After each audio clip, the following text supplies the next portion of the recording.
Hola, hola, buenos días, queridos estudiantes. ¿Qué tal? ¿Cómo han estado? Espero que estén muy bien. Yo aquí también muy bien. Estamos iniciando, eh, aquí vamos a iniciar nuestras clases de literatura, como todos los días, miércoles, ¿correcto?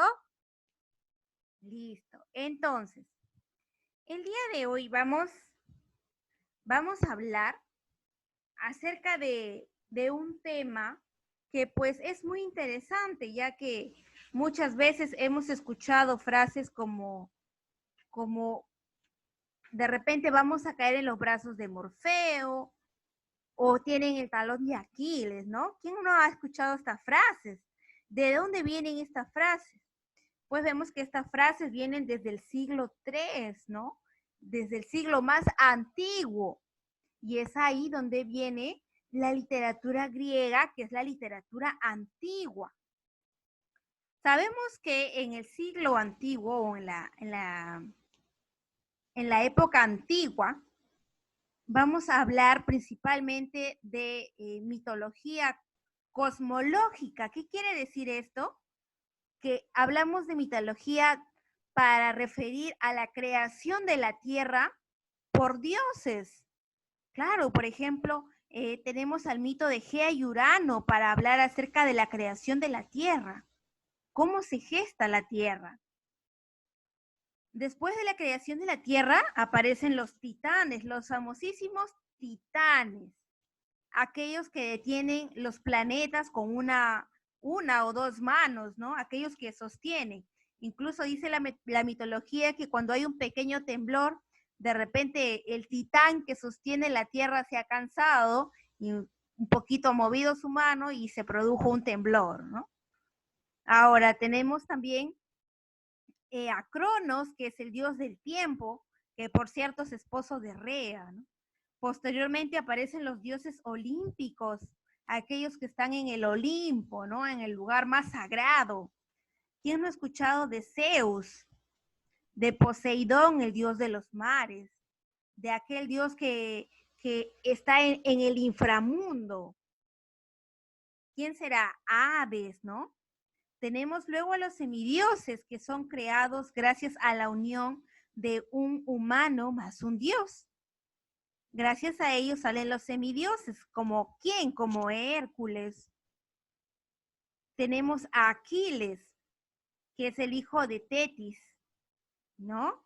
Tenemos a, por ejemplo, cuando dice que voy a caer en los brazos de Morfeo, significa que está cayendo en los brazos del dios del sueño, quiere decir que tiene mucho sueño.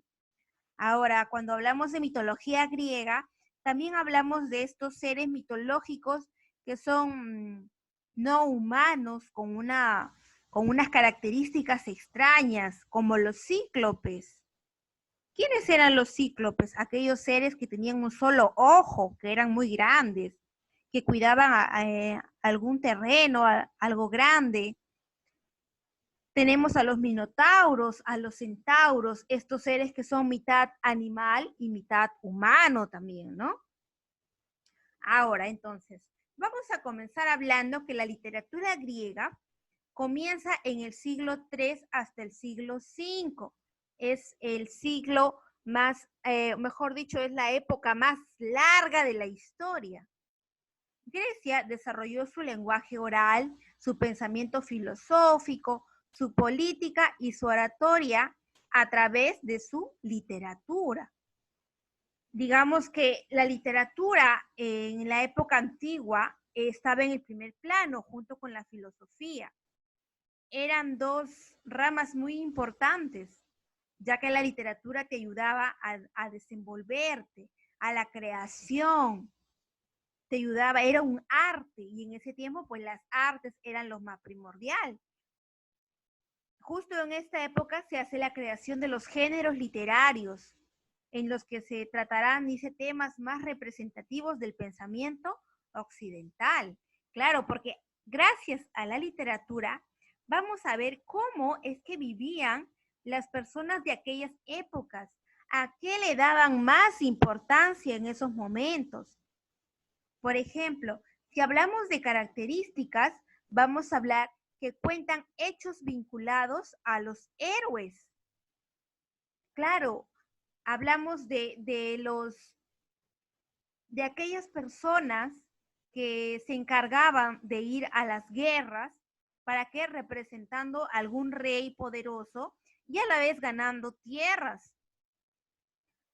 Vamos a ver que dentro de las características de esta literatura es lo más importante las virtudes de las personas, la ética de las personas.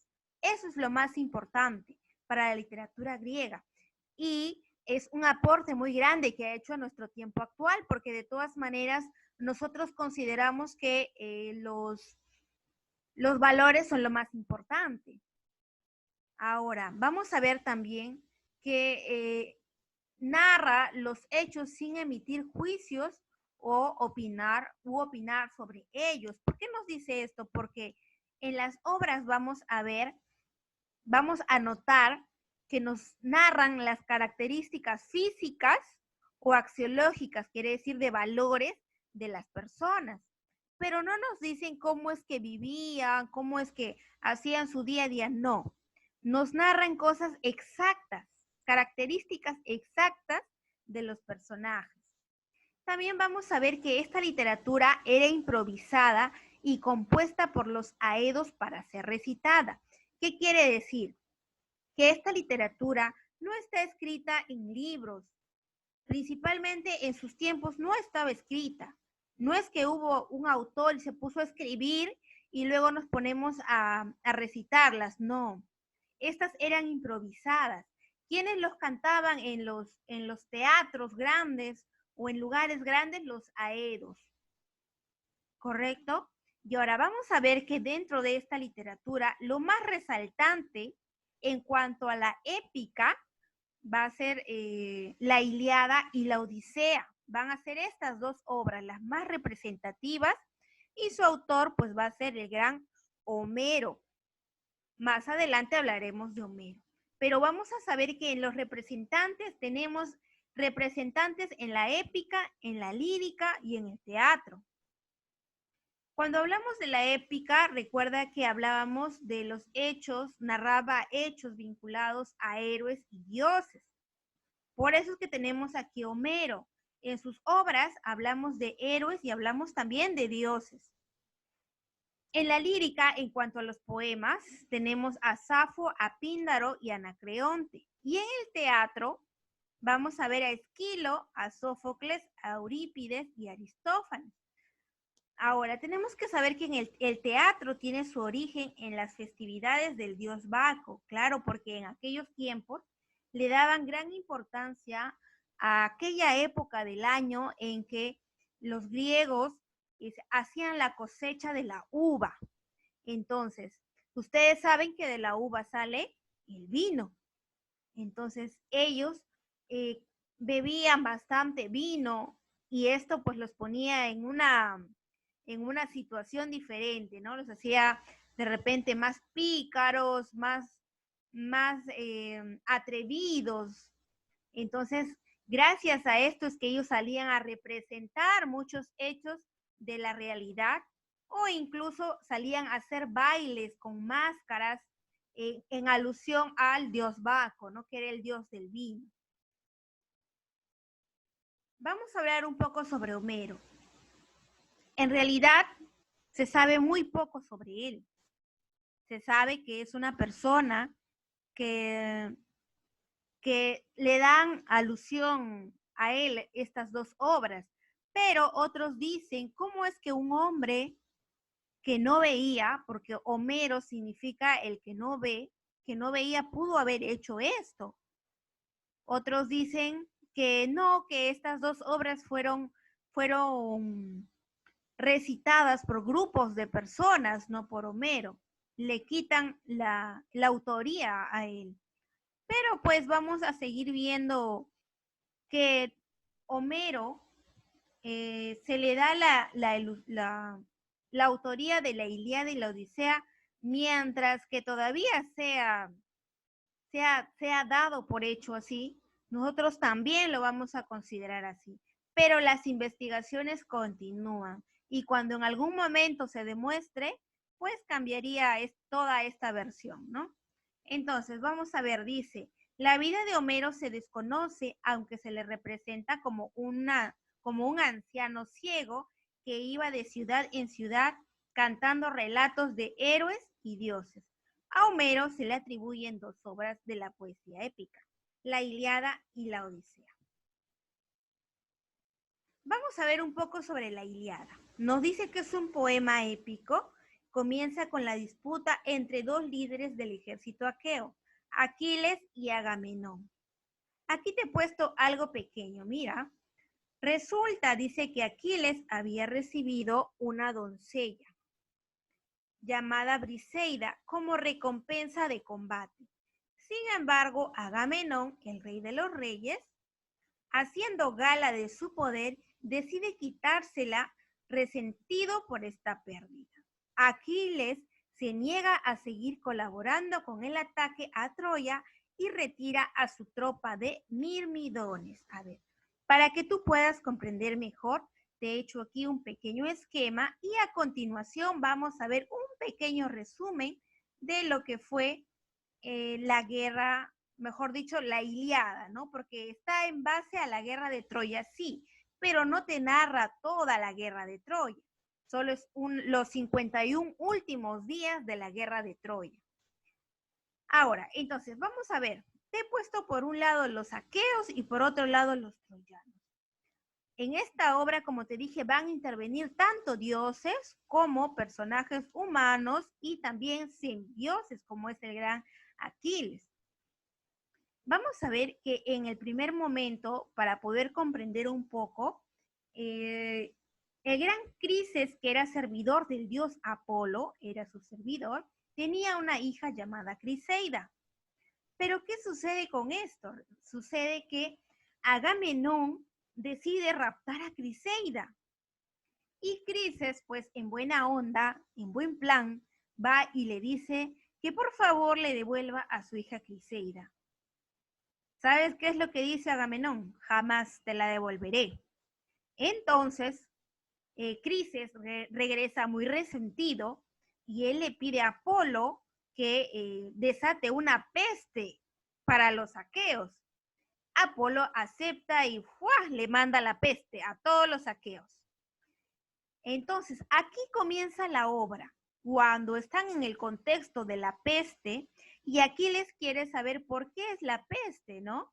Si están en pleno proceso de la guerra de Troya. Entonces, aquí les va y consulta a este adivino, Calcas, le consulta. Ahora, este adivino le dice a Aquiles, ¿sabes qué, Aquiles? Esta peste es porque Agamenón no le quiere devolver a su hija Criseida a Crises. Crises le ha pedido a Apolo y pues ya ves todo el resultado. Para que acabe esta peste, Agamenón tiene que devolver a Criseida. Ahora mira, haciendo un alto, aquí te vas a dar cuenta de algo que hoy en día todavía lo vemos. ¿Alguna vez has visto que se leen las cartas? Sí, ¿no? Leen las cartas para consultar el futuro, a ver si me quiere o no me quiere, si me engaña o no me engaña, ¿no? ¿Has escuchado o no? Que te voy a leer la hoja de coca, que te voy a leer el arrocito, te voy a leer el... Todo leen ahora, las líneas de las manos, la espalda, todos saben leer ahora. Con tal de decirte que tu futuro, ¿no? Ahora, ¿esto de dónde viene? Viene desde épocas muy, muy antiguas y remotas. Porque aquí hemos visto a quién, al adivino, que también le ha leído a Aquiles el futuro y a la vez le ha dicho el por qué está sucediendo todo esto, ¿no? Listo, entonces, vamos a ver lo siguiente. Estamos en el contexto que Agamenón no quiso devolver a Criseida y Aquiles ya sabe el por qué es la peste. Aquiles es uno de los mejores peleadores de los aqueos en la guerra de Troya. Y Agamenón es el rey de los aqueos, o los griegos, ¿no? Es el rey. Entonces, Aquiles, por ser el mejor peleador, se atreve a decirle a Agamenón que devuelva a Criseida. De lo contrario, no acabaría la peste. ¿Qué crees que le dice Agamenón? Está bien, voy a devolver a Criseida, pero te voy a quitar a ti, a tu amado tesoro. ¿A quién? A Briseida te la voy a quitar. Y le rapta a Criseida. Aquiles se quedó sin Briseida, le rapta a Briseida. Aquiles se queda sin Briseida. ¿Y ahora qué es lo que sucede? Esto genera la primera furia de Aquiles. La primera. ¿Por qué es la primera furia de Aquiles? Porque le han quitado a su trofeo, que era Briseida. ¿Y qué dice Aquiles? Ah, ya, eres así conmigo, entonces yo soy peor contigo. No participo en la guerra, no voy a ir, te dejo ahí. Que te ganen o no te ganen no me importa, no voy. Aquiles se revela y ya no va a la guerra. Ajá, y Aquiles era el más fuerte. ¿Qué iba a hacer Agamenón? Aquiles tenía esa arma, una armadura poderosa que nadie podía vencer, que justo le había mandado a hacer su mamá Tetis y su papá Efeso. Efeso era un dios y le habían hecho la mejor armadura que hubieran podido hacer. Entonces, ¿ahora qué va a pasar? Que del otro lado, de los troyanos, está el mejor peleador que es Héctor. Héctor comienza a ganarle a los griegos. Los griegos comienzan a retroceder. Agamenón, muy preocupadísimo por la situación, recién le dice, ¿sabes qué? Te devuelvo a Briseida, pero por favor pelea. A Aquiles le dice, no, ya no quiero, ya no, ya. Entonces, ¿qué es lo que pasa ahí? Que Patroclo, el mejor amigo de Aquiles, también va a interceder y le dice, por favor, amigo, tienes que ir a pelear. Nos están ganando, ya no sabemos qué hacer. Entonces, Aquiles le dice, ¿sabes qué? No voy a ir, pero te voy a dar mi armadura, esta armadura especial que me han hecho mis padres. Te la doy a ti. Patroclo, con la armadura, va y pelea en la guerra de Troya. Ahora, con esta muy buena armadura, Patroclo comienza a ser el mejor guerrero, hace de la suya, mata a uno, mata a otro, mata a gran cantidad de gente y comienza a ganar la guerra de Troya, ¿no? Comienza a hacer ceder ¿a quién? A los troyanos. Ahora, ¿qué es lo que pasa?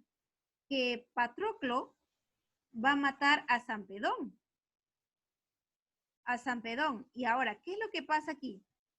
Que el dios Apolo se molesta por esto. Se molesta por lo que hizo Patroclo. Entonces, ¿qué es lo que pasa aquí? Que Patroclo, gracias a que Apolo interviene, comienzan a atacarlo y Patroclo termina malherido. Ahora, cuando Patroclo comienza a querer irse donde Aquiles para que lo pueda recuperar, para que le pida a sus padres que lo puedan recuperar, es alcanzado por Héctor. Y como Héctor comienza a alcanzar a Patroclo, pelea con él y como Patroclo ya estaba mal herido, ¿qué hace? Lo mata. Y mató al mejor amigo de Aquiles. Esto desata la segunda furia de Aquiles. Mataron a su mejor amigo. Entonces, al matar a su mejor amigo, Patroclo es, mejor dicho, Menelao, que era también del bando de los griegos, rescata a Patroclo porque ya lo habían lanzado por todos lados, lo habían arrastrado por todo el lugar, ya muerto el pobre Patroclo. Entonces Aquiles, al enterarse de esto, muy molesto, ya con su segunda cólera, él decide venganza. Entonces le pide a sus padres, Hefesto y Tetis, que le hagan una nueva armadura. Con esta nueva armadura, Aquiles va y se une otra vez a la guerra. Al unirse a la guerra, ¿qué es lo que pasa? Que pelea con Héctor. Y al pelear con Héctor, él lo mata a Héctor. Al matar a Héctor, hace lo mismo que hicieron con Patroclo, que comienza a arrastrar su cuerpo por todo el lugar. De manera que está humillando a quién, a los troyanos, ¿no? Y él así cobra venganza. Aquiles no quiere entregar el cuerpo de Héctor, pero Príamo, que es padre de Héctor, pide el cadáver de Héctor y la obra acaba con los funerales de Héctor, ¿no? Ahora, en todo este contexto suceden más cosas, intervienen los dioses, entra Apolo y mete un rayo, entra Hefesto, entra Afrodita, entra Atenea, entran los dioses. Es una obra en la que los dioses intervienen, van y vienen, se dan un salto a la tierra y no pasa nada. Entonces, cosa que no se ve en otras obras, ¿no? Entonces, vamos a ver por tema la cólera de Aquiles y sus funestas consecuencias, porque sabemos que ambas cóleras acaban en muerte. El género de la obra va a ser épico y la especie es epopeya. La composición tiene 24 cantos, o también llamados rapsodias, escritas en hexámetro. Ahora que ya sabes en qué consiste la Ilíada, te he puesto aquí los personajes griegos. Aquí, a favor del bando de los griegos, tenemos entre los dioses Atenea, Hera y Atetis, por ser la madre de Aquiles. Entre los héroes, Aquiles, Agamenón, Menelao, Ulises, Diomedes, Ayax. En los troyanos tenemos a los dioses Apolo, Afrodita y Ares. Dentro de los héroes tenemos a Héctor, Príamo, Paris, Eneas, Glauco y Sarpedón, que justo a quien había matado, ¿no? A quien había matado Patroclo, por eso es que se molesta más Apolo. ¿Listo? Actividades, vas a narrar los dos momentos de la cólera de Aquiles. ¿Cuándo sucedió el primer momento? Lo vas a narrar. No lo vas a poner en una palabra o dos, vas a narrar el primer momento y luego narras el segundo momento de la cólera de Aquiles. Eso sería todo por el día de hoy, chicos, y nos vemos hasta el día viernes.